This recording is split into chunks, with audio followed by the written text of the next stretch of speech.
Hello guys, मैं आपके लिए एक और नई डोंगा को लेकर आ चुका हूँ जिसका नाम लिटिल फेरी याओ है।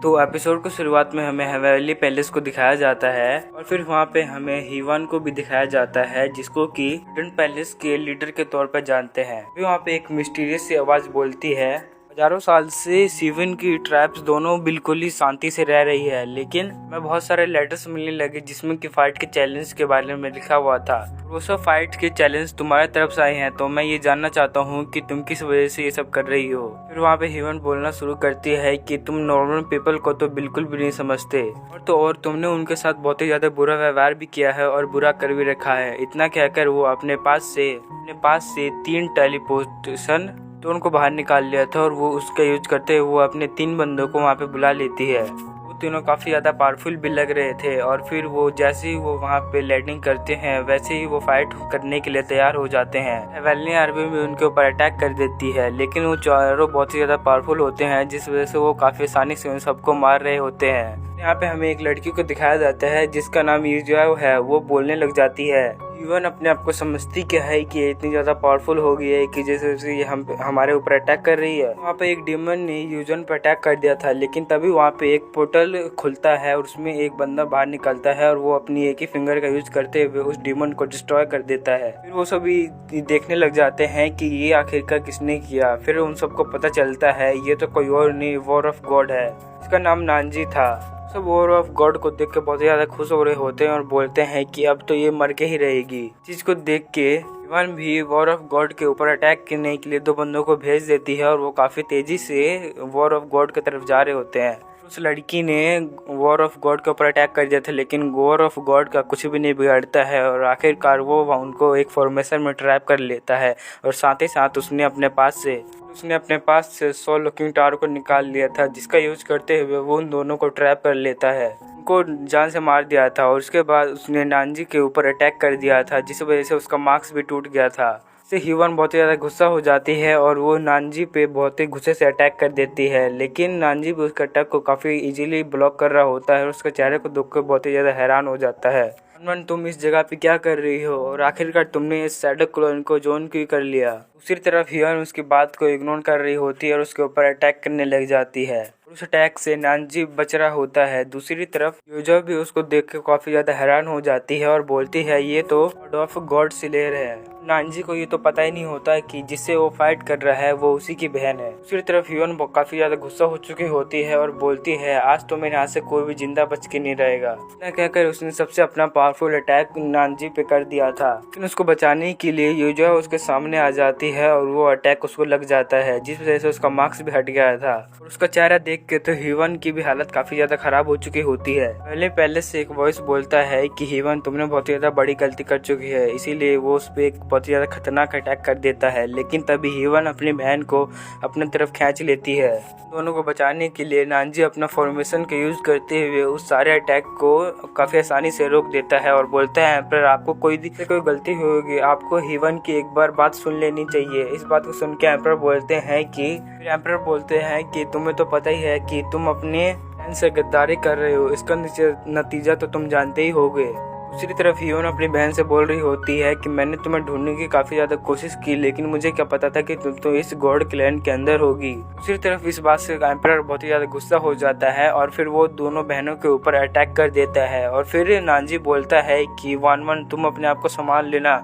यूजो की हालत तो काफ़ी ज़्यादा ख़राब होती है, जिस वजह से हीवन अपना पावर का यूज़ करते हुए उसके सोल को प्रोटेक्ट करने की कोशिश करती है, जिसमें कि कुछ टाइम लगने वाला था। एम्परर ने उनके ऊपर अटैक कर दिया था, लेकिन हीवन भी उस अटैक को ब्लॉक करने की कोशिश करती है, लेकिन उसका वेपन ही टूट जाता है। लेकिन वो प्रोसेस भी पूरी तरीके से पूरा हो गया था, जिस वजह से हीवन के पास उसकी बहन की सोल आ जाती है, जिस वजह से हीवन की पावर काफ़ी ज़्यादा कम हो चुकी होती है और वो नीचे गिरने लग जाती है। लेकिन नानजियान उसको पकड़ने की कोशिश करता है, लेकिन वो उसको पकड़ नहीं पाता है। लेकिन हीवन की आँख बंद हो चुकी है और नेक्स्ट सीन में हमें एक बंदी को दिखाया जाता है जो कि हीवन को हील कर रहा होता है और वो एकदम ठीक हो जाती है। और फिर हम उस पर्सन का नाम बताया जाता है जिसका नाम जीवन था, 4 गार्डियन में से एक था। जैसे हीवन ठीक हो जाती है वो बोलता है मास्टर आप तो बड़ी जल्दी ही ठीक हो गए। वो बोलता है कि मैंने अपनी पावर का यूज करते हुए आपकी सोल को यहाँ पे लेकर आया हूँ। इस बात को सुन के यूजो को कुछ तो समझ में नहीं आ रहा था कि ये क्या बोल रहा है। बोलते हैं कहीं ये बात तो नहीं है कि मैं हीवन की बॉडी में आ चुकी हूँ। फिर वो अपने मन में सोचने लग जाती है कि ये बात इसको पता चल गई तो ये आखिर क्या करेगा मेरे साथ। तो बोलते हैं कि तुम मुझे अपना मास्टर बोल रहे हो तो तुम्हारी नेक्रोमेंसी में क्या कोई गड़बड़ी थी। उसकी ऐसी बात को सुन के जियोन बोलता है तो ये सब तो सारी डिसेबल की गलती है। मुझे पहले ही सोल कॉलिंग फ्लैग के बारे में बताया था, लेकिन डिसेबल्स उस ट्रेजर्स को लेने में नाकाम हो गए, जिस वजह से ये रिचुअल कंप्लीट नहीं हो पाई। इस वजह से आपकी सोल पूरी तरीके से रिकवर नहीं हो पाई है, तो इसीलिए आप मुझे माफ़ कर दीजिए। बस मुझे आप एक और मौका दे दीजिए। इस बार आपकी उम्मीदों पर खरा जरूर से निकलूंगा। फिर उसकी बात सुन के बोलते हैं ये जो कि तुम मेरे बारे में तो ज़रूर से जानते होगे, जल्दी से बताओ तुम मेरे बारे में क्या क्या जानते हो। फिर जियोन बोलता है मास्टर आपके बारे में तो सभी लोग जानते हैं। उसके बाद जियोन बोलता है कि इन सब की शुरुआत 10,000 साल पहले हुई थी। मेरे एंसेस्टर ची मर गए थे, जिस वजह से यहाँ पे सभी लोग सोचने लग गए कि यहाँ पे अगला वर्ल्ड का लीडर कौन बनेगा। इस वजह से वहाँ पे काफ़ी दिनों तक और काफ़ी सालों तक फाइट होती रही। इस बात को सुन के यूजुअन बोलते हैं कि इतनी लंबी कहानी मेरे पास सुनने का टाइम नहीं है, इस वजह से तुम शॉर्ट में सुनाओ ये सब। आप हिडन वर्ल्ड के अब नई मास्टर है, जिस वजह से आपका बस एक ही मकसद है कि उन सभी गॉड्स को जान से मार डालना। इस वजह से आप हेवनली पहले से लड़ने के लिए चले गए थे, लेकिन उस फाइट में आप काफ़ी ज़्यादा घायल हो गई, जिस वजह से मुझे इस फुल जेट का इस्तेमाल करना पड़ा। इस वजह से आपकी सोल यहाँ पे आ पाई है। और उसकी बात सुन के तो उसको भी समझ में आने लग जाता है कि फुल जेट की वजह से ही मेरी सोल इस हीवान के अंदर आ पाई। लेकिन तभी वहाँ पे जियोन उसके पास में आ जाता है और फिर उसके बॉडी के कंडीशन को देख के बोलता है कि मास्टर आपकी सोल की पावर बस 10% ही रिकवर हुई है, जल्दी से जल्दी आपको सोल को रिकवर करना पड़ेगा। फिर नेक्स्ट सीन में हमें यूजा को एक नदी में देखते हैं, जिसमें कि बैठ के वो अपनी सोल को रिकवर कर रही होती है। वो वहाँ पे बैठ के सोचने लग जाती है कि वो हिडन लॉर्ड की शक्ल मेरे से इतनी ज़्यादा मैच क्यों करती थी और आखिरकार वो मुझे अपनी बहन क्यों बोल रही थी। लेकिन हम कुछ भी हो, लेकिन मैं तो इस हिडन क्लैन की मास्टर बन चुकी हूँ, मैं इनको छोड़ के भी नहीं जा सकती, क्योंकि अगर इनको पता चल गया कि मैं वो नहीं हूँ तो ये मुझे मार डालेंगे। अभी वहाँ पे हमें बहुत सारे बीस्ट को भी दिखाया जाता है। दूसरी तरफ जियोन अपने मन में सोच रहा होता है कि मेरी मास्टर इतनी ज़्यादा अजीब क्यों हो चुकी है, कहीं ऐसा तो नहीं ये मुझसे नफरत करने लग गई है। यूजॉय के अंदर से काफ़ी ज़्यादा एनर्जी बाहर निकलने लग जाती है, जिस वजह से वहाँ पे बहुत सारे बीट्स नानजी को भी ये सारी खबर हो चुकी थी, जिस वजह से वो ह्यूवान के लिए निकल जाता है और बीस्ट भी उनके ऊपर अटैक करने के लिए तैयार हो जाते हैं। उसके बाद जियोन भी उन सबसे फाइट करने के लिए तैयार हो जाता है और उनको बारी बारी मारने लग जाता है। लेकिन जियोन से बच के 2 मॉन्स्टर ह्यूवान के पास आ जाते हैं और वो यूजुआ के ऊपर अटैक करने की कोशिश कर पाते हैं, लेकिन जियोन भी उससे बहुत ज़्यादा परेशान हो चुका था। लेकिन यूजुआ की बॉडी से एक काफ़ी ज़्यादा खतरनाक वेव निकलती है, जिससे कि वो दोनों मॉन्स्टर मर जाते हैं। फिर वो बोलता है मास्टर आपकी सोल बॉडी काफ़ी ज़्यादा रिकवर हो रही है, और फिर वो उसकी बॉडी को भी देख लेता है, जिस वजह से उसकी नाक से खून निकलने लग जाता है। मुझे आपको ऐसे देखने की कोई भी इंटेंशन नहीं था, जिस वजह से मास्टर आप मुझे माफ़ कर दीजिएगा। वापस से वो पलट के यूजा को देखने की कोशिश करता है, लेकिन यूजा उसको एक स्पिट बॉल से मारती है, जिस वजह से वो काफ़ी ज़्यादा दूर जाके गिर जाता है। वहाँ पे नानजी भी आने लग जाता है, जिस वजह से यूजिया उससे काफ़ी ज़्यादा परेशान हो जाती है और वो काफ़ी तेज़ी से वहाँ से भागने लग जाती है। उसके पास यही एक मौका था गॉड ऑफ नानजी से मिलने का। जियोन उसके तरफ 2 स्टोन को फेंक देता है और फिर उसके पास बड़ी तेज़ी से आ जाता है और बोलता है कि ये एक टेलीपोर्टेशन स्टोन है।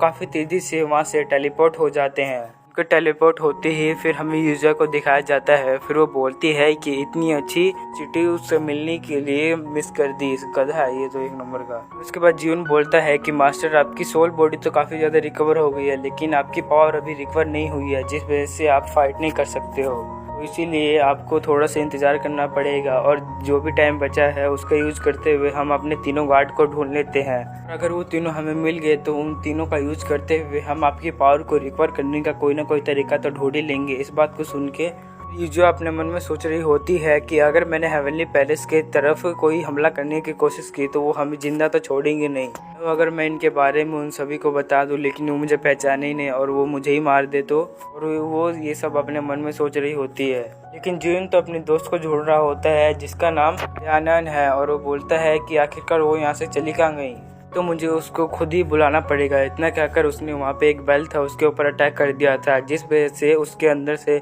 बहुत ज़्यादा स्पिरिट निकलने लग जाती है और वो काफ़ी तेज़ी से उन दोनों को अपने चारों तरफ घेर लेती है। उसके बाद यूजुआ बोलती है कि तुम इन्हीं के बारे में बात कर रहे थे क्या? फिर जियोन बोलता है नहीं मास्टर, मैं तो लानियान की बात कर रहा हूँ जो कि काफ़ी ज़्यादा क्यूट है।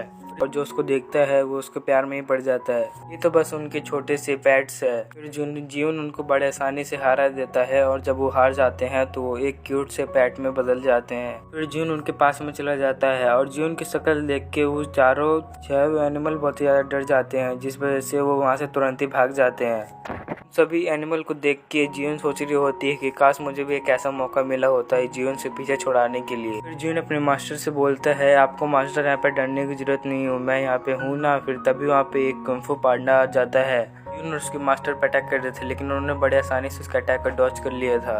उस पांडा को देख के जो बोल रही होती है, अच्छा ये है अन्यान। उसकी बात सुन के तो वो कुंफू पांडा भी बहुत ही ज्यादा हैरान होता है। उसके बाद जीवन बोलता है, मास्टर आप ये क्या बोल रही हो, ये तो उसका पेट है। उसकी बात सुन के वो पांडा बहुत ही ज़्यादा गुस्सा हो जाता है और वो जीवन पर अटैक करने लग जाता है, लेकिन जीवन उसके सारे अटैक को बड़े आसानी से ब्लॉक कर रहा होता है और उससे मजे ले रहा होता है। हवा का पत्ता नीचे आने लग जाता है, जिस पर यूजिया भी ऊपर देखती है। फिर उसे पता चलता है कि ऊपर से एक लड़की नीचे उतर रही होती है जिसका नाम। फिर वो नीचे आने लग जाती है और वो गुस्से में बोलती है, किसकी हिम्मत होगी जिसने मेरे बॉयफ्रेंड पर अटैक कर दिया। लालियान यूजिया को जिंदा देखती है तो वो काफी ज्यादा हैरान हो जाती है और उसके पास में आ जाती है। आखिरकार हमारे बॉस वापस से आ गई, लेकिन इनका स्टाइल तो काफी ज्यादा चेंज लग रहा है। और फिर इतना कहते ही वो अपनी पावर का यूज करने लग जाती है। और फिर जब वो अपनी पावर का पूरा यूज कर लेती है तब उसे पता चलता है कि सोल सी के अंदर एक नहीं, दो नहीं, पूरे के पूरे 3 बॉडी होती है, सोल बॉडी। उसके बाद जीवन से बोलती है, आखिरकार तुमने कौन सी गलती कर दी कि मास्टर की बॉडी में 3 सोल है। जीवन बोलता है कि मेरी मास्टर वापस तो आ गई, लेकिन उनकी मेमोरी वापस नहीं आ पाई। मेमोरी लॉस होने से इससे मुझे कोई दिक्कत नहीं है, लेकिन उनकी पावर तो होनी ही चाहिए। इस बात को सुन के जीवन बोलता है कि अफसोस, ये तो मेन दिक्कत है, उनकी मेमोरी लॉस के साथ साथ उनकी पावर भी कम हो चुकी है। कि ऐसी बात सुन के लानियन तो वहाँ से तुरंत ही गायब हो जाती है और फिर वो अपने डीमन पांडा को भी अपने पास में बुला लेती है। इस चीज को देख के जीवन उसके पास में चला जाता है और बोलता है कि तुम आखिरकार यहाँ से कहाँ जा रही हो, यहाँ पे क्या करूँगी, इतने कमजोर मास्टर जो कि मुझसे भी कमजोर है, इनका क्या करूँगी। इस बात को सुन के जीवन बोलता है कि हमारे मास्टर की पूरी पावर रिगन होने के लिए 300 साल का समय चाहिए। इसके बाद ये सबसे ज्यादा पावरफुल इस रैलम की पर्सन बन जाएंगी। लेकिन लानियन उसकी बात को बिल्कुल ही इग्नोर कर देती है और वो अपने मास्टर को छोड़ कर वहाँ से चली जाती है। तो वहाँ से जाने लग जाती है। इस चीज़ को देख के जून बहुत ही ज़्यादा गुस्सा हो जाता है और वो अपने पास से एक डैगर को भी बाहर निकाल लेता है। जो उससे बोलता है, सच में तुम्हें मेरी मास्टर की कोई भी जरूरत नहीं है। इस बात को सुन के लानियन भी बहुत ज़्यादा गुस्सा हो जाती है और फिर वो भी अपना वेपन लेके उसको अटैक कर देती है और बोलती है, कमजोर मास्टर मेरे फादर को क्या ढूंढेंगी। ऐसी बात सुन के तो जो भी काफ़ी ज़्यादा हैरान होती है। जीवन बोलता है कि एक बार बस हमारे मास्टर की पावर वापस से रिगेन हो जाए, उसके बाद तो तुम्हारे फादर का पता आराम से लगा लेगी हमारी मास्टर। फिर लानियन बोलती है कि ऐसी बेकार बात तुम मुझसे करोगे नहीं, तो मुझे ही पता है कि हमारी मास्टर की पावर लाने के लिए ज़्यादा हमें परेशानी होगी और काफ़ी ज़्यादा मुश्किल काम है। उसके बाद जो उसके पास में आ जाती है और उससे पूछते है कि क्या तुम्हारे पास कोई तरीका है जिससे मैं अपनी पावर को वापस से रिगेन कर पाऊँ। वो बोलती है कि हमें नानजी का सोल लुकिंग टावर को चुराना होगा। ट्रेजर तुम्हारे पावर को वापस से रिगेन करने में मदद कर सकता है, लेकिन हम वो ट्रेजर नहीं चुरा पाए, तो उसके लिए हमें मार्च तक का इंतजार करना पड़ेगा। मार्च में साइन लेक की पावर काफ़ी ज़्यादा बढ़ जाती है और उसमें तुम डुबकी लगा लोगे तो तुम्हारे पावर काफ़ी ज़्यादा रिगेन हो सकती है। उसकी ऐसी बात सुन के यूजर काफ़ी ज़्यादा हैरान होती है और बोलते हैं कि सच में ऐसा हो सकता है। उसकी ऐसी बात सुन के वो तीनों बोलते हैं, हाँ सच में। उसके बाद लानियन बोलती है जीवन से कि अगर तुम अपने मास्टर के साथ फाइट करते रहो तो अपनी मास्टर की पावर तुम जल्दी से जल्दी बढ़ा सकते हो। उसके बाद जीवन अपना लीड आउट कर देता है और बोलता है कि मास्टर मैं आपके लिए मरने के लिए भी तैयार हूँ। उसकी ऐसी नौटंकी को देख के लानियन भी काफ़ी ज़्यादा परेशान हो जाती है। उसके बाद उसको एक आइडिया आता है और फिर वो एक अपनी पावर का यूज करते हुए एक फॉर्मेशन को एक्टिवेट कर लेती है। उसकी मदद से उसने एक बीस्ट को भी वहाँ पे समन कर लिया था। फिर वो उसको बीस्ट को अपने मास्टर के पास लेके आके बोलती है कि अगर आप ये खा लोगे तो आपकी पावर काफ़ी हद तक बढ़ जाएगी और आप काफ़ी आसानी से फाइट भी कर पाओगी। मैं इस बेबी के कारण ही इतने सारे कमाल के मॉन्स्टर को पकड़ पाती हूँ और इसमें से काफ़ी ज़्यादा अच्छी खुशबू भी आ रही है। बस आप इसको खा के देखिए, ये काफ़ी ज़्यादा कमाल का है। लेकिन फिर जिन्होंने इस स्पिरिट को देख के बोलती है इसमें तो काफ़ी ज़्यादा बदबू आ रही है।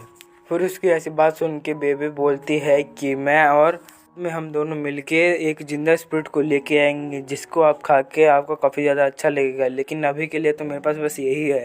आपको इसी को खा के अपना काम चलाना पड़ेगा, इसके अलावा मेरे पास कोई भी तरीका नहीं है। इसमें हमें गॉड प्रिजन का सीन दिखाया जाता है जहाँ पे कि एक बंदे को बहुत सारे चेन ने पकड़ रखा होता है, गार्डियन में से एक था।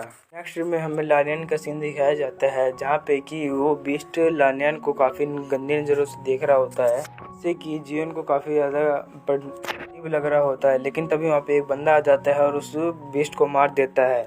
ये वही पर्सन है जो कि प्रिजन में कैद था और इसके अंदर से काफ़ी ज़्यादा किलिंग इंटेंट बाहर निकल रहा होता है। उस पर्सन ने आते ही बेबिक पे काफ़ी तेज़ी से अटैक कर दिया था, लेकिन लानियन ने उसके अटैक को अम्ब्रेला की मदद से काफ़ी ज़्यादा बच जाती है। जियोन भी वहाँ पे खड़ा हुआ था और फिर वो बोलता है कि सीनियर यांग तो वापस से काफ़ी ज़्यादा पागल हो चुके हैं। इसका नाम सुन के, पर्सन का नाम सुन के यूजा को कुछ याद आता है। इसका नाम तो सुन जियांसू है। ये तो हजारों साल पहले गायब हो गया था, मुझे क्या पता था कि ये इधर पे है। जियोन और जियांसू के बीच में फाइट हो रही होती है और जियोन उससे काफ़ी ज़्यादा हार रहा होता है। लेकिन तभी वहाँ पे भी काफ़ी ज़्यादा परेशान हो जाती है और वो अपने अम्ब्रेला का यूज़ करते हुए वहाँ पे दो मैंने स्पिरिट को समन कर लेती है। जियांसू के सामने ये तो बहुत ही आसान काम था और वो काफ़ी आसानी से उस स्पिरिट को मार देता है, लेकिन बेबिट उसको पीछे से हमला करने का मौका मिल जाता है और वो उस पर अटैक कर देता है। लेकिन जियांसू ने उसको काफ़ी ज़्यादा घायल कर दिया था और वो पीछे गिर गया था। इससे जियोन को काफ़ी ज़्यादा गुस्सा आ जाता है और वो काफ़ी खतरनाक तरीके से आसपास के बैम्बू को काटने लग जाता है। और फिर जब वो जियांसू पर अटैक करता है, लेकिन जियांसू उसको गले से पकड़ लेता है। उनके सामने मौत होती है, लेकिन जियोन उससे नहीं डरता और फिर वो अपने मास्टर से बोलता है, मास्टर आप यहाँ से भाग जाइए। और उसकी ऐसी बात सुन के जो अपने इतने ज़्यादा फिक्र करते हुए देखकर उसे भी काफ़ी ज़्यादा गिल्ट होता है। ने जो भी जियोन के साथ समय बिताया था वो फ्लैशबैक होने लग जाता है कि जियोन ने भी जियांसू के ऊपर अटैक कर दिया था, जिस वजह से जियोन उसके हाथ से छूट जाता है। पास से जियांसू काफ़ी ज़्यादा गुस्सा हो जाता है और फिर यूजा पे वो अटैक करने लग जाता है, लेकिन यूजा तो बस उसके अटैक को डॉज ही कर पा रही थी। जियांसू तो उसका पीछे छोड़ ही नहीं रहा था। वैसे यूजा काफ़ी ज़्यादा परेशान हो जाती है और फिर वो बोलती है कि इस तरह से तो मैं काफ़ी आसानी से मारी जाऊंगी। उसके बाद जियांसू ने भी अपने सबसे ज़्यादा खतरनाक मूव यूजा पे अटैक कर दिया था, लेकिन तभी यूजा पे बहुत ही ज़्यादा ऑरा प्रेशर बाहर निकलता है, जिस वजह से जियांसू उससे काफ़ी ज़्यादा दूर हो जाता है। वो उसकी ऐसी पावर देख के वो भी काफ़ी ज़्यादा हैरान होती है और बोलती है ये तो मेरे मास्टर की पावर है। लेकिन यूजा तो कुछ समझ ही नहीं पा रही थी। लेकिन तभी हीवन पे आ जाती है, जिसने अपना वेपन यूज करते हुए जियांसू को पकड़ लिया था। उसके बाद हीवन यूजा को अपने वेपन के बारे में बताती है, जिसका नाम एलविप कहते हैं और ये किसी की भी पावर को एब्जॉर्ब कर सकता है। यूजा तो उसकी बात सुनकर काफ़ी ज़्यादा हैरान हो जाती है और फिर वो अपने मन में बोलती है अच्छा ये है इसकी पावर असली। फिर उसके बाद हीवन अपने वेपन का यूज़ करने लग जाती है और जियांसू की पावर को एब्जॉर्ब करने लग जाती है। और जब जियांसू शांत हो जाता है तब वहाँ से हीवन भी चली जाती है। वो वहाँ से गायब हो जाती है और बोलती है जब तुम अपनी सोल पावर को और ज़्यादा रिकवर कर लोगी तब हमारी मुलाकात तो वापस से होगी। जब हीवन वहाँ से चली जाती है तब वो अपने मन में सोचने लग जाती है कि अभी तक हीवन नहीं मरी है, वो अभी तक मेरे बॉडी में है। फिर वो अपने मन में सोच रही होती है आखिरकार उसने अपना वेपन मुझे ही कोई दे दिया, पता नहीं यहाँ पे क्या क्या हो रहा है। जल्दी से जल्दी मुझे हेवनली पैलेस को ये सारी खबर बतानी होगी जिसकी वजह से वो मेरी मदद कर पाए। उसके बाद हम लानियन को देखते हैं जो कि जियांसू के पास आके उससे अपना गुस्सा उतारने लग जाती है और बोलती है कि तुमने मेरे बेबी पे क्यों अटैक कर दिया।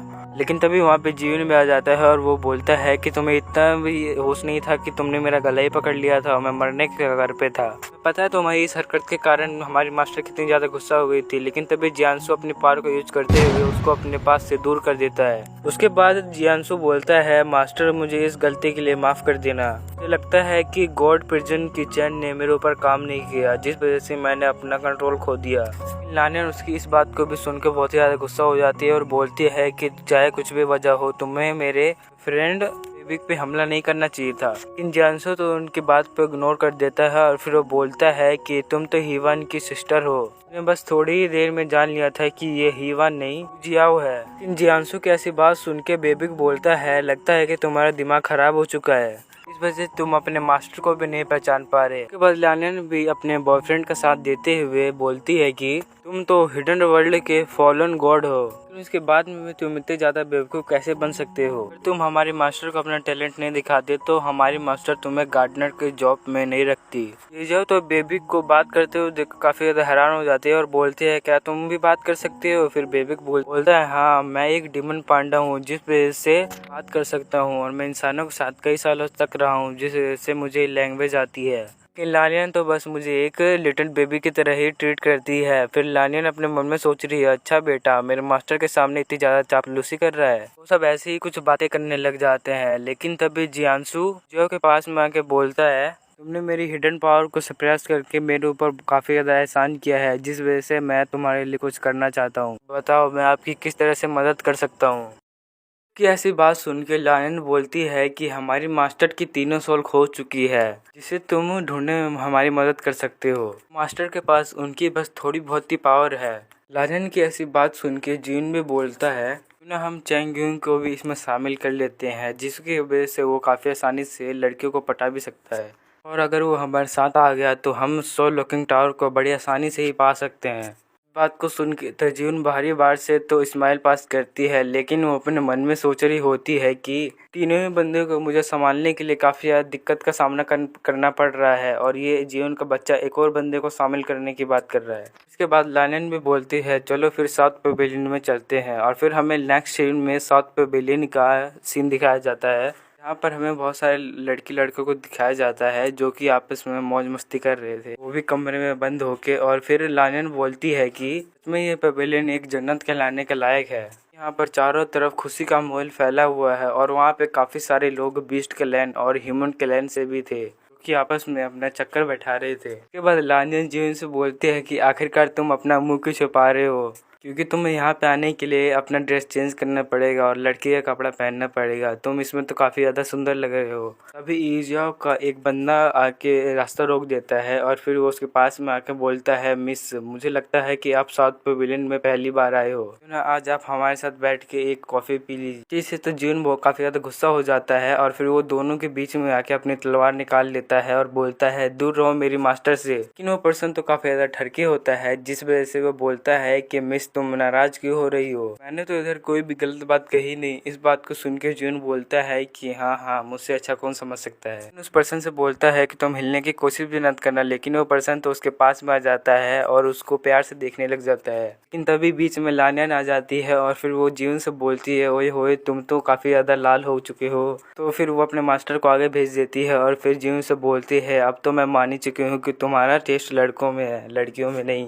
नेक्स्ट सीन में हमें उन तीनों को एक कमरे में दिखाया जाता है, जहाँ पे कि लानियन अभी भी जीवन को परेशान कर रही होती है। फिर यूजा उनको काफ़ी गुस्से में दोनों को शांत करा देती है, और फिर वो तीनों एक साथ एक टेबल पे जाके बैठ जाते हैं। और फिर लालियन कहती है कि मैं एक बार जियांसु को भी एक लड़की के कपड़े में देखना चाहती हूँ। ये सब वो अपने मन में सोच ही रही होती है कि तभी वहाँ पे बेबी भी लड़की के कपड़े में भागते हुए यहाँ पे आ जाता है और एक टेबल पे जाके बैठ जाता है। बेबी लालियन से बोलता है, आखिरकार मैंने तुम्हें ढूंढ लिया। फिर लालियन उसका फेवरेट फूड वहाँ पे रख देती है, जिसको देखते ही वो उस फूड पे टूट पड़ता है और उसको काफ़ी तेज़ी से खाने लग जाता है। पर लानियन उसको खाते हुए देखते हुए बोलती है, मैं तो इसकी इसी क्यूटनेस पे फिदा हूँ। उसके बाद बेबी उन सभी को बोलता है कि यहाँ पे एक पेविलियन में फाइट होने वाली है। मैंने लालू से बात की थी, जो बोल रहा थी कि मैं इस कंपटीशन में फर्स्ट पोजीशन लेके ही आऊँगा, हमारी हेल्प भी करेगा, लेकिन पता नहीं उस गधे को कितना ज़्यादा टाइम लगेगा। फिर उसकी बात सुन के लानियन काफ़ी ज़्यादा हंसने लग जाती है और बोलती है कि बेबी तुम्हें इतना जल्दी गुस्सा नहीं करना चाहिए। साउथ पेविलियन में आए हैं तो हमें यहाँ पे अपना शो एंजॉय करना चाहिए बस। और यहाँ पे लालू तो काफ़ी ज़्यादा फेमस भी है, और उसकी फ़ाइट देखने के लिए तो सब बेताब हो रहे होंगे, इसलिए तो सभी उसको पसंद करते हैं। वो सब ऐसी बकवास भरी बातें कर ही रहे होते हैं कि हमें नेक्स्ट में एक बंदे को दिखाया जाता है अपनी मार्शल आर्ट की प्रैक्टिस कर रहा था, और साथ ही साथ वो एक जंप लगा के यूजा के कमरे के बाहर ही आ जाता है।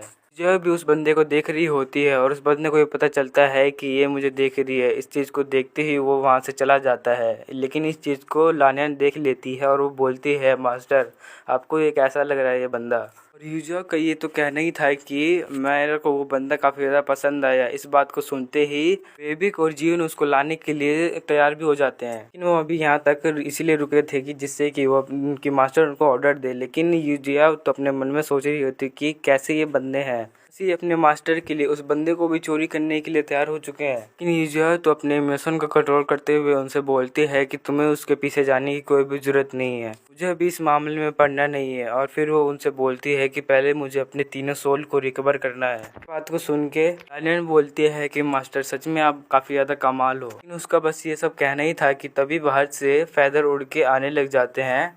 मोर के पंख को देख के बेबिक बोलता है, तो लालू के पंख है, इसको दूसरे नाम से चेंगू बोलते हैं। और ये जब सभी लोगों के सामने आता है और जब भी सब लड़की उसे देखती है तो सभी उसके दीवानी हो जाती है। और फिर इसके बारे में बताया जाता है कि साउथ पवेलियन का ओनर होने के साथ साथ एक डीमन भी था। और उसके बाद वो यूजाओ के पास में आ जाता है और वो बोलता है मैं हीवन को अपने पवेलियन में वेलकम करता हूँ। तो गाइस आप सभी कंफ्यूज मत होइएगा कि गॉड और डीमन लॉर्ड भी दोनों हीवानी है।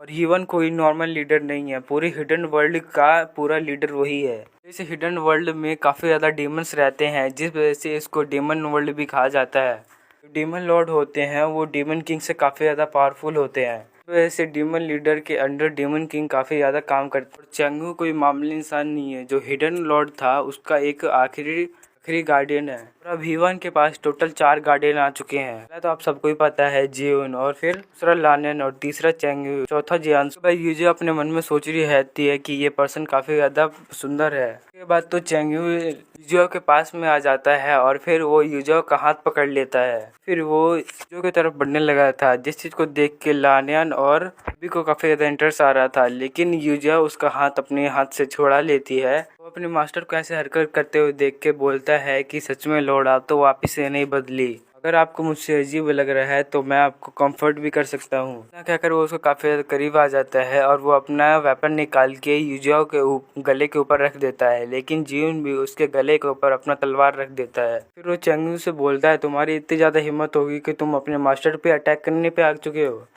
बात को सुन के तो साथ पवेलियन के सारे लोग और बेबिक और लानियन काफी ज्यादा हैरान हो जाते हैं। फिर वो बोलती है मास्टर सच में आप काफी ज्यादा अमेजिंग हो, आपके चेहरे पे तो कोई भी एक्सप्रेशन नहीं है, मानना पड़ेगा आप हमारे लॉर्ड कहलाने के लायक हो। और इस बात को सुन के यूजियो अपने मन में सोच रही होती है कि यहाँ पे मेरी फटी पड़ी है और ये पता नहीं क्या बकचोदी कर रही है। मुझे तो इतना ज़्यादा डर लग रहा है कि मेरी पूरी बॉडी यहाँ पे हिल रही है। मुझे तो ऐसा लग रहा है कि मैं अपने पैरों का यूज ही नहीं कर पाऊंगी। अगर मैं अपने पैरों का यूज कर पाती तो मैं यहाँ से तुरंत ही भाग जाती। लेकिन इतना देर खड़ा होने के बाद भी कुछ नहीं होता तो बेबी काफ़ी ज़्यादा गुस्सा हो जाता है और फिर वो बोलता है कि आखिरकार तुम्हारे ये पंख कितनी देर तक ऐसे उड़ते रहेंगे। इस बात को सुन के चेंगू अपना वेपन नीचे रख देता है। उसने अपने फैदर को भी गायब कर दिया था। उसके बाद यूजियो जियोन को भी अपनी तलवार हटाने के लिए कह देती है। तभी उस जगह का वेदर खराब हो जाता है और वहाँ पे आंधी बारिश आने लग जाती है। अभी वहाँ पे चेंगू कहता है कि सच में ये तो काफी ज्यादा अजीब है, नानजी इधर कर क्या रहा है और इसकी हिम्मत कैसे हुई मेरे पवेलियन में एंट्री करने की। तो अब मुझे पता चला कि ये यांजू का बच्चा छुप क्यों रहा है, क्योंकि वो अपने पुराने दोस्त से नहीं मिलना चाहता है। जियोन बोलता है कब से वो हमें मिलने से मना कर रहा था और वो तब से हमारा पीछा कर रहा है, उसको ऐसा क्या हो गया है कि अचानक से यहाँ पे आ गया। लानन बोलते हैं कि हमारे पास ये सब सोचने का टाइम नहीं है, क्योंकि हमें नानजी से उसका सोल लुकिंग टावर को लेना होगा, से हम अपने मास्टर की पावर को रिकवर कर सके। इस बात को सुन के यूजियो वहाँ से तुरंत ही बाहर निकल जाती है और वो अपने मास्टर को ऐसा भागते हुए देख के वो अपने मन में सोचता है चलो मुझे भी अपने मास्टर के साथ ही जाना चाहिए, और वो भी अपने मास्टर के पीछे जाने लग जाता है। तो चिल्लाते हुए कहता है मास्टर अभी आप बहुत ही ज्यादा वीक हो, आपकी पावर अभी रिकवर नहीं हो पाई है। अभी वहाँ पे लालिन बोलती है अगर आपको उससे बदला लेना है तो आपको 10 साल तो रुकना ही पड़ेगा। फिर वो सभी लोग काफी तेजी से नानजी की तरफ जाने लग जाते हैं। नेक्स्ट सीन में हमें एक डीमन को दिखाया जाता है जो कि एक बंदे से टकरा जाता है, जिससे कि वो इंसान काफी ज्यादा गुस्सा हो जाता है और उस डीमन पे चिल्लाने लग जाता है। और वो डीमन जैसे ही गिरने वाला था लेकिन तभी नानजी ने अपने पावर का यूज करते हुए उसको नीचे गिरने से बचा दिया था। जानसू तो वहाँ से हिलता भी नहीं है लेकिन आ जाती है और उससे पूछती है कि तुम चल क्यों नहीं रहे हमारे साथ। बात तो सुनकर जियोन बोलता है कि मुझे पता है कि इस जगह पे नानजी यहाँ पे है, की वजह से मैं इधर से नहीं जाऊंगा। इस बात को सुनकर जियोन बोलता है कि तुम हमारे साथ तो चलो। इस बात को सुन के नानजी बोलता है कि मेरा काम मास्टर की तीनों सोल को रिकवर करना है, ना कि किसी बंदे का पीछा करना। और उसकी ऐसी बातें सुन के तो बेबिक और तीनों गार्डियन काफी ज्यादा शौक हो चुके थे। दूसरी तरफ तो यूजियो काफी ज्यादा खुश लग रही थी। फिर उसके बाद वो अपने मन में बोलती है कि जियांसू थैंक्स, उसी की वजह से उनका ध्यान भटका था। तभी वहाँ पे हम नानजी को देखते हैं जो कि काफी आराम से आ रहा होता है। यूजियो नानजी को अपने पास आते हुए देख के काफी ज्यादा खुश हो जाती है।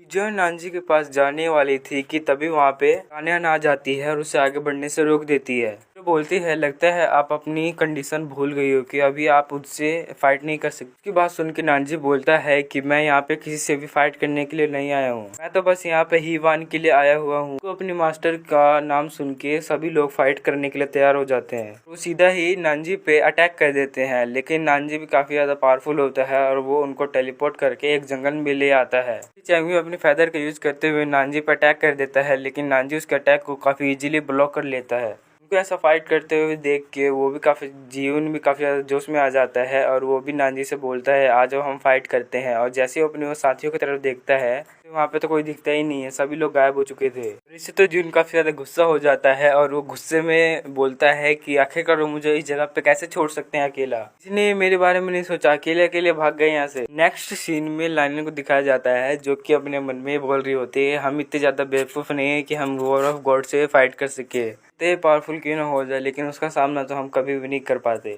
कि ऐसी बात सुन के भी उसके सारे गार्डियंस उसके हामी भरते हैं। चैंगमी ने तो यूजियाओ को अपने बाहों में पकड़ रखा था और फिर वो बोलता है कि हमने वहाँ से भाग के बिल्कुल ही अच्छा काम किया। यूजियाओ उनकी ऐसी बातें सुन के भी काफ़ी ज़्यादा गुस्सा हो रही होती है अपने मन में और बोलती है गधो एक बार मुझे उससे बात तो करने देते। वहाँ पे काफ़ी ज़्यादा वो हिलने भी लग जाती है और फिर ये बोलता है मास्टर अब ज़्यादा हिलिए न, तो बस थोड़ी देर में हम पहुँच ही जाएंगे, वैसे भी हम जीवन की कुर्बानी को भूल नहीं सकते हैं। सीन में हमें नानजी और जीवन का सीन दिखाया जाता है, जिसके बाद नानजी वहाँ से तुरंत ही उससे फाइट करे बिना वहाँ से जाने लग जाता है। लेकिन जीवन काफ़ी ज़्यादा गुस्सा हो जाता है और वो नानजी पर अटैक कर देता है, लेकिन नानजी उसका अटैक को काफ़ी इजीली ब्लॉक कर लेता है। जीवन नानजी पे अपने डैगर से अटैक करता है, लेकिन नानजी उसे 2 उंगली से रोक लेता है और उसे पीछे फेंक देता है। उसके बाद नानजी जीवन के ऊपर अटैक कर देता है, जिससे कि जीवन काफ़ी आसानी से डॉज कर लेता है। नानजी वहाँ पे काफ़ी ज़्यादा तलवारों को स्पेशल एनर्जी से बना देता है और फिर वो जीवन के ऊपर अटैक कर देता है, लेकिन जीवन भी उसके अटैक को काफ़ी इजीली डिस्ट्रॉय कर देता है, जिससे कि नानजी भी काफ़ी ज़्यादा इम्प्रेस हो गया था जीवन से। लेकिन नानजी वापस अपने स्वॉर्ड को समन करता है और जीवन पर अटैक कर देता है। उस अटैक से बचने के लिए जीवन वहाँ से भागने लग जाता है और नेक्स्ट सीन में हमें लाइन को दिखाया जाता है जो कि वहाँ एक जगह पे जाके बैठ जाती है और बोलती है ये जगह सबसे खतरनाक मानी जाती है, इसलिए यहाँ पे किसी के भी आने की हिम्मत नहीं होगी। वहाँ पे सभी लोग आ जाते हैं और यूजियाओ को जैसे ही उतारता है वैसे ही यूजियाओ को काफ़ी ज़्यादा चक्कर आने लग जाते हैं और उसका उल्टी उल्टी मन होने लग जाता है।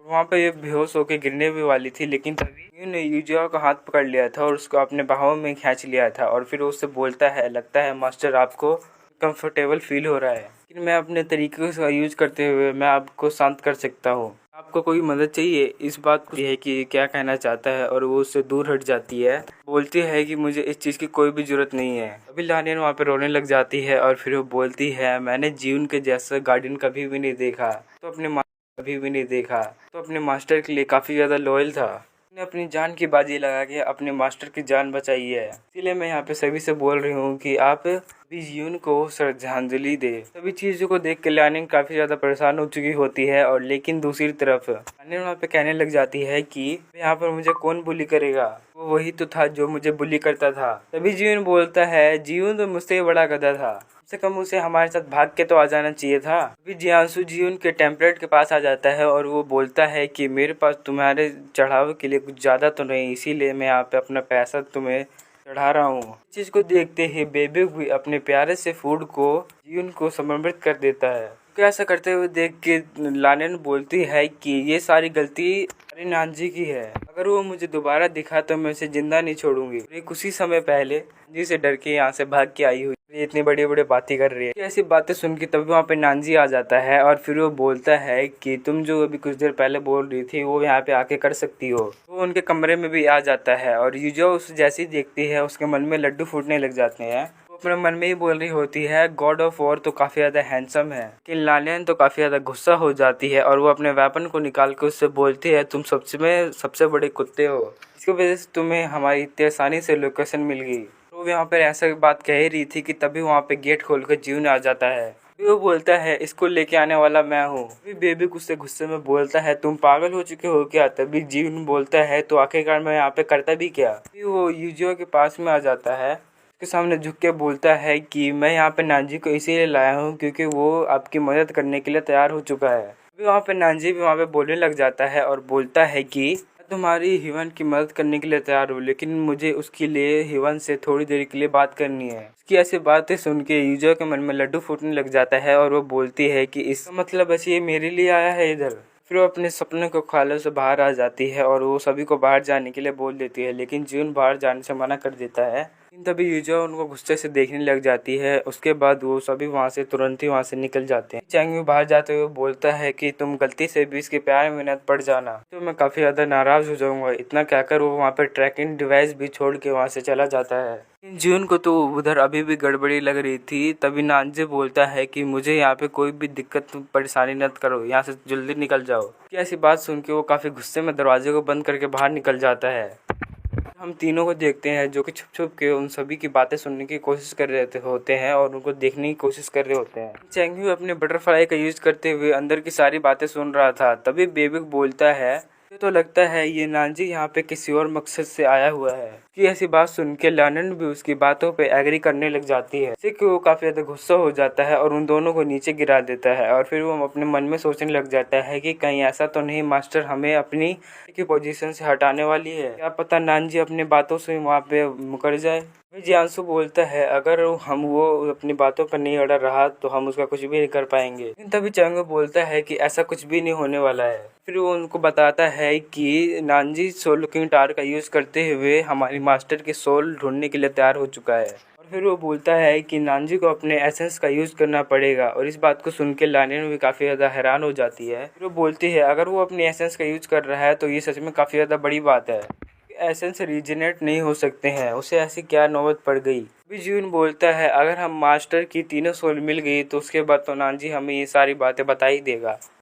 बेबिक बोलने लग जाता है कि बस हमारे मास्टर की पावर वापस आ जाए, उसके बाद तो नानजी भी हमारे मास्टर के सामने टिक नहीं पाएगा। और उनकी सारी बातें यूजियाओ और नानजी ने भी सुन ली होती है। तभी नानजी अपनी पावर का यूज करते हुए वहाँ पे एक साउंड बैरियर को एक्टिवेट कर देता है, जिस वजह से का वो जो बीटल होता है वो भी डिस्ट्रॉय हो जाता है।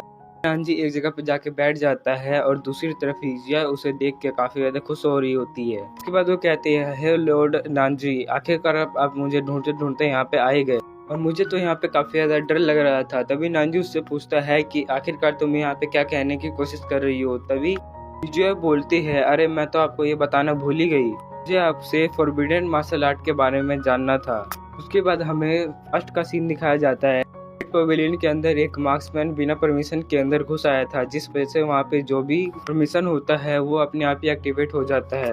दूसरी तरफ वो मार्क्समैन उन सारे अटैक्स को डॉज करते हुए यहाँ से वहाँ भाग रहा होता है। जेट पवेलियन के अंदर हम यूजिया को भी देखते हैं जो कि आराम से बैठ के खाना खा रही थी। वो खाना खाने में इतने ज्यादा व्यस्त थे कि उसके आसपास में जो हो रहा था उसे कुछ पता ही नहीं चल रहा था। दूसरी तरफ वो मार्क्समैन एक बेल का यूज करते हुए वहाँ पे अपने आसपास बैरियर बना लेता है और काफी सारे अटैक्स को उसके मदद से डॉज कर लेता है। उसके बाद वो मार्क्समैन जो भी वहाँ पे डिफेंस फॉर्मेशन होता है उसको डिस्ट्रॉय कर देता है। उसके बाद यूजर के भी उस मार्क्समैन पे नजर पड़ जाती है। उसके बाद उसके हाथ में जो पेनेट होता है वो नीचे गिर जाता है। तभी वो मार्क्समैन उसके पास में आ जाता है। तभी यूजर अपना आंख बंद कर लेती है और बोलती है यहाँ पे जो भी हुआ मैंने यहाँ पे कुछ भी नहीं देखा है। लेकिन उस मार्क्समैन को तो कुछ फर्क ही नहीं पड़ रहा होता है और वो उसे बोलता है कि अगर तुम्हें अपनी जान प्यारी है तो ये जेट पवेलियन मुझे दे दो।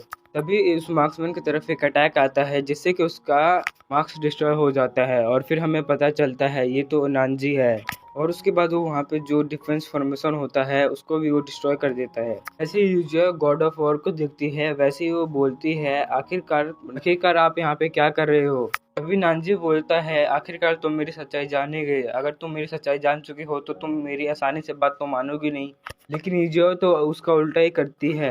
फिर वो बोलती है आखिरकार मैं ये सब क्यों करूंगी, क्यों मुझे पता है क्योंकि आप यहाँ पे जेट पवेलियन के लिए काफी ज्यादा क्यूरियस है। इसका इतना बोल के वो वहाँ पे एक फ्लावर का यूज करते हुए नानजी के अंदर कोई एनर्जी डालती है और उसके बाद वो बोलती है इस जेट पवेलियन में जो भी डिफेंस बैरियर है वो आपको कोई भी अटैक नहीं करेंगे और आप इस जेट पवेलियन में कभी भी आ जा सकते हैं। मुझे पता है कि आप उसी जेट के लिए आए हुए हैं। अभी नानजी उससे बोलता है कि तुम्हें आखिरकार कैसे पता चला कि मैं उसी जेट के लिए तुम्हारे पास आया हूँ। उसके बाद यूजिया उसकी बात सुन के बोलती है आपको इतना चौंकने की जरूरत नहीं है क्योंकि इस जेट के बारे में सबको पता है। आपको तो पता ही है कि ये जेट काफी ज्यादा पावरफुल है और इस जेट का यूज करते हुए आप किसी के भी एसेंस को रीजनरेट कर सकते हैं। अगर आप इस जेट को बिना परमिशन का यूज करोगे तो इसका आपको बस नुकसान ही नुकसान होगा, लेकिन आपको कोई भी चिंता लेने की जरूरत नहीं है। जब तक मैं आपके साथ हूँ मैं आपकी मदद करूंगी। फिर वो बोलती है आप इस जेट पेविलियन में जो सीक्रेट टेक्निक है उसका भी आप उपयोग कर सकते हैं। तभी नानजी उससे बोलता है तुम जानती हो कि अगर मैं इन सभी का यूज करूंगा तो यहाँ के रूल्स भी ब्रेक हो सकते हैं। तुम मेरी हेल्प क्यों करना चाहती हो? इस बात को सुन के जो बोलती है आपकी हेल्प करना तो मेरी खुश नसीबी है। हमारे तीनों ही रैलम के रोल मॉडल है। मुझे पता है कि आप इन सभी टेक्निक्स का गलत यूज नहीं करोगे। फिर वो बोलती है कि मुझे ऐसी फॉरबिडन एरिया के बारे में पता है जहाँ पे कि बहुत सारी टेक्निक्स का भंडार है जिसके बारे में आपने सुना भी नहीं होगा। दूसरी तरफ यूजियाओ नानजी को जेड पेविलियन के फॉरबिडन वैली के अंदर लेके आ जाती है।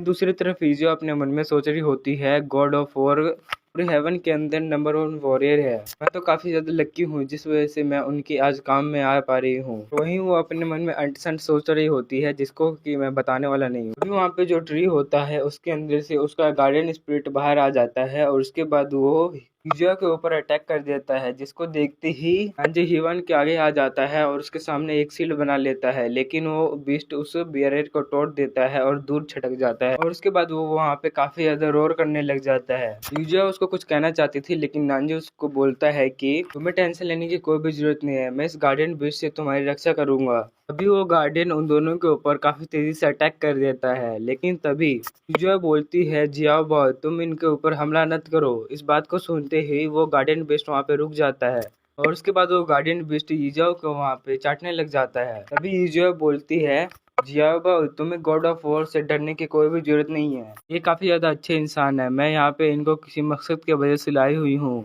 जैसे ही यूजिया उसको पीछे हटने के लिए बोलती है वैसे ही वो गार्डियन बीस्ट पीछे हट जाता है। यूजिया जियाबाऊ को अपनी सारी बात नहीं मानता हुआ देख के वहाँ पे 3 फ्रूट वहाँ पे समन करके उसको दे देती है खाने के लिए। वो पलक झपकते ही उसे खा जाता है और उस गार्डियन बीस्ट यूजिया की सारी बात मानता हुआ देख के नानजी तो काफी ज्यादा परेशान हो चुका होता है, काफी ज्यादा हैरान हो चुका होता है। उसके बाद यूजिया नानजी को भी वो फ्रूट ऑफर करती है और वो फ्रूट उसको काफी क्यूट तरीके से दे रही होती है।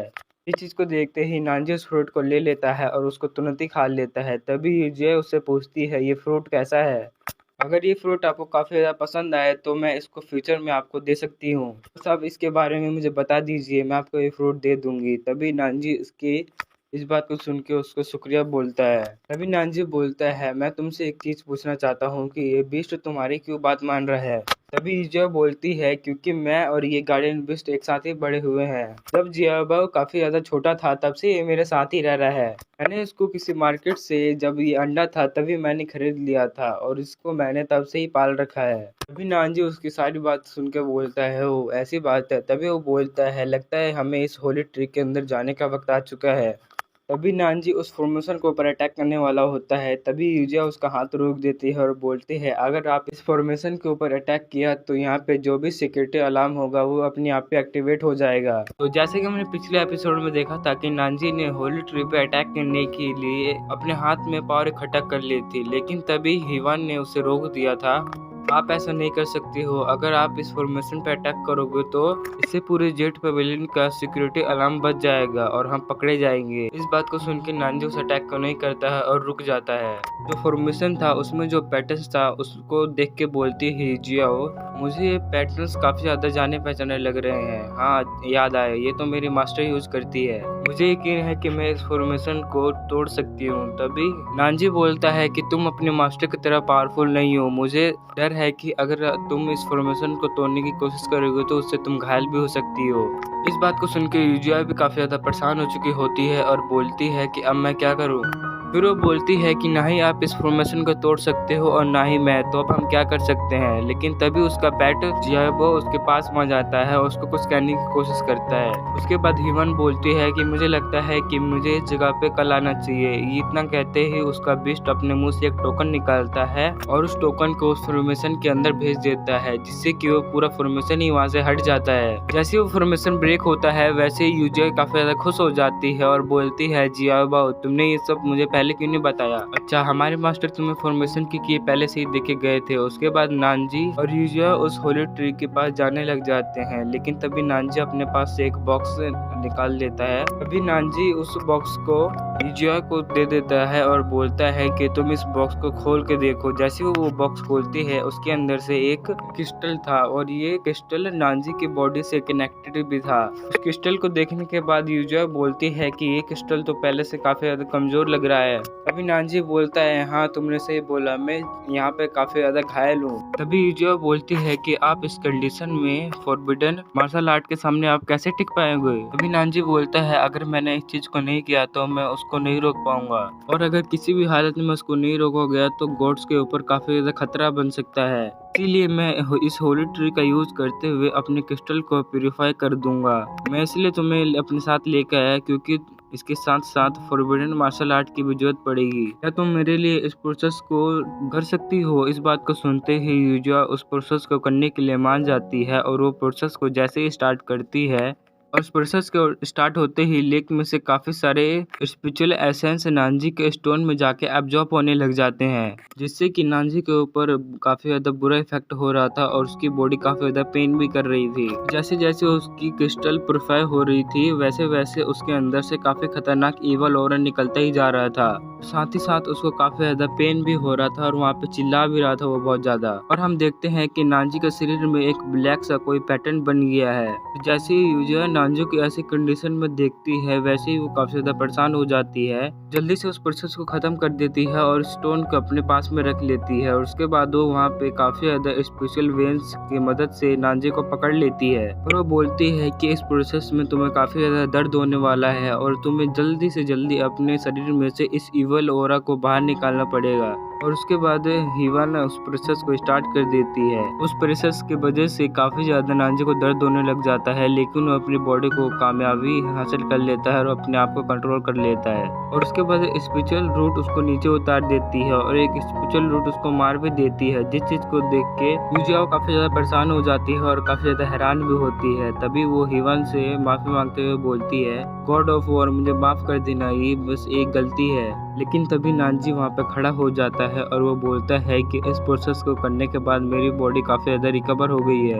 जो मैंने कल्टीवेशन लूज की थी वो भी कल्टीवेशन मेरे को पास वापस आ चुकी है। अभी यूजुआ बोलती है कि तुम्हारी कल्टीवेशन तो आ गई लेकिन तुम्हारा फाउंडेशन डिस्ट्रॉय हो चुका है, जिस वजह से तुम्हें एक बीट की जरूरत है। और उसके बाद उसने अपने पास से एक पिल को बाहर निकाल लिया था, जिसे देखते ही नानजी काफी ज्यादा हैरान हो जाता है और पूछता है कि ये पिल तुम्हारे पास क्या कर रही है, ये तो काफी ज्यादा प्रीशियस ट्रेजर है। तभी यूजुआ उसकी बात सुन के पीछे मुड़ जाती है और बोलती है तुम्हें इसको खाना है भी कि नहीं। उसके बाद गॉड ऑफ नानजी उस पिल को खा लेता है और बोलता है कि तुम्हें टेंशन लेने की जरूरत नहीं है, जैसे ही मेरी ये फाइट खत्म हो जाएगी वैसे ही मैं तुम्हें नई पिल लेके दे दूंगा। उसके बाद सीन करंट टाइम पे आ जाता है।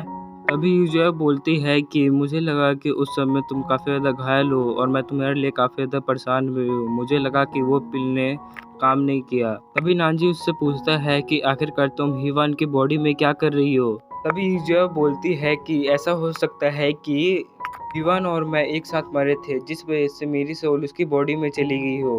और जब मुझे होश आया तो मुझे पता चला कि मैं हिवन की बॉडी में आ चुकी हूँ, जिस चीज को देख के मैं काफी ज्यादा परेशान भी हुई। लेकिन जैसे ही होश में आई मुझे लगा कि मैं इस बॉडी की ओनर हूँ, जिस चीज को सुन के तो नानजी भी काफी ज्यादा हैरान हो चुका होता है। उसके बाद नानजी पूछता है तो हिवन का क्या हुआ। अभी यूजुआ बोलती है मुझे पहले लगा कि वो मर चुकी है, लेकिन जब उसने मेरी बॉडी को कंट्रोल किया तब मुझे पता चला कि वो मेरे ही अंदर है। उसने मुझे एक फाइट में मदद भी की थी, साथ ही साथ जो उसका वेपन था उसने मुझे अपने हवाले कर दिया और जाते जाते उसने ये कहा था कि जब तुम स्ट्रांग हो जाओगी तो तुम्हारी मुलाकात मेरे से दोबारा से जरूर होगी। जब से उसकी बॉडी में आई हूँ मुझे तब से पता चला है कि उसकी पावर काफी ज्यादा है और मुझे डर लगता है कि मैं भी उसी की तरह कोई इवल पर्सन ना बन जाऊँ। तभी नानजी अपने मन में सोच रहा होता है अच्छा हिवन अभी भी जिंदा है और वो काफी ज्यादा हैरान हो रहा होता है। अभी यूजुआ नानजी को बताती है सबसे बड़ी हैरानी की बात तो ये थी कि हिवन मेरी तरह ही दिखती थी। मुझे तो ये समझ में नहीं आ रहा ये कैसे हो सकता है, शायद इसके पीछे कोई राज है। मुझे लगता है कि हम दोनों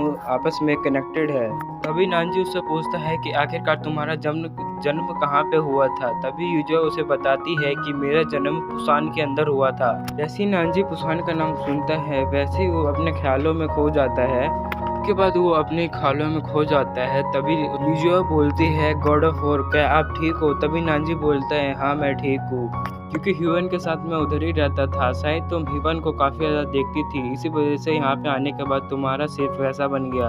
अभी यूजुआ अपने मन में सोच रही होती है कि ये हो भी सकता है और नहीं भी, क्योंकि मुझे इसका कोई भी आइडिया नहीं है कि ये क्या हो रहा है मेरे साथ। मुझे ह्यूवन की बॉडी मिलनी थी, मुझे किसी और की बॉडी मिलनी चाहिए थी। और गॉड ऑफ वॉर ह्यूवन को कैसे जानते हैं? वो अपने मन में ये सब सोच रही होती है कि तभी नांजी पीछे मुड़ के बोलता है कि तुम्हें सोल लुकिंग टावर का यूज करना था ना, तो अभी यूज करते हैं उसको। इतना कहकर वो अपने सोल लुकिंग टावर को बाहर निकाल लेता है और वो यूजुआ के ऊपर उस सोल लुकिंग टावर का यूज कर देता है, जिससे कि उसे पता चलता है कि एक ही बॉडी में ह्यूवन और यूजुआ की सोल होती है और दोनों सोल की एनर्जी काफी ज्यादा अलग थी, जिस वजह से एक बॉडी में एक टाइम पे बस एक ही पर्सन रह सकता है। उसके बाद वो प्रोसेस भी कंप्लीट हो जाता है। तभी यूजुआ नांजी से पूछती है कि आखिरकार आपने क्या किया?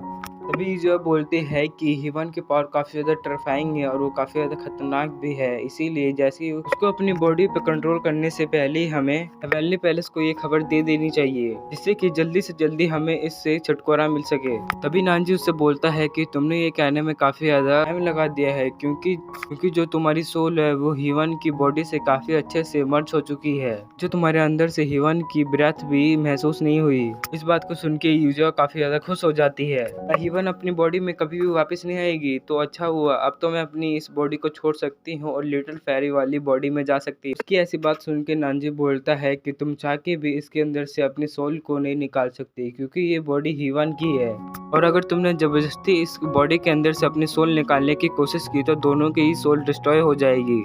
चीज को सुन के यूजुआ काफी ज्यादा परेशान हो चुकी होती है, लेकिन तभी नांजी अपने ब्लड ड्रॉप का यूज करते हुए सोल लुकिंग टावर को ह्यूवन की बॉडी के अंदर डाल देता है। तभी नांजी बोलता है तुम्हें टेंशन लेने की कोई भी जरूरत नहीं है, जैसे ह्यूवन की तीनों सोल रिकवर हो जाएगी वैसे ही मैं कोई ना कोई तरीका ढूंढ लूंगा जिससे कि तुम्हारी सोल को मैं बचा सकूं। उसके बाद जो तुम्हारी सोल है मैं उसको निकाल के तुम्हारी बॉडी में डाल दूंगा। इस चीज को सुन के यूजुआ काफी ज्यादा खुश हो जाती है। अभी नांजी बोलता है कि तुम्हारा मेरे ऊपर काफी ज्यादा बड़ा एहसान है, इसीलिए कुछ भी हो जाए मैं तुम्हें प्रोटेक्ट करूंगा।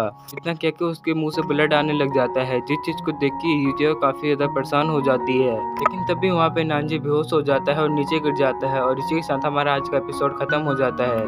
अगर आपको ये वीडियो काफी ज्यादा पसंदीदा लगे तो इसको लाइक करो, सब्सक्राइब करो और एक कमेंट भी कर देना और बताना कि आपका फेवरेट कैरेक्टर कौन सा है।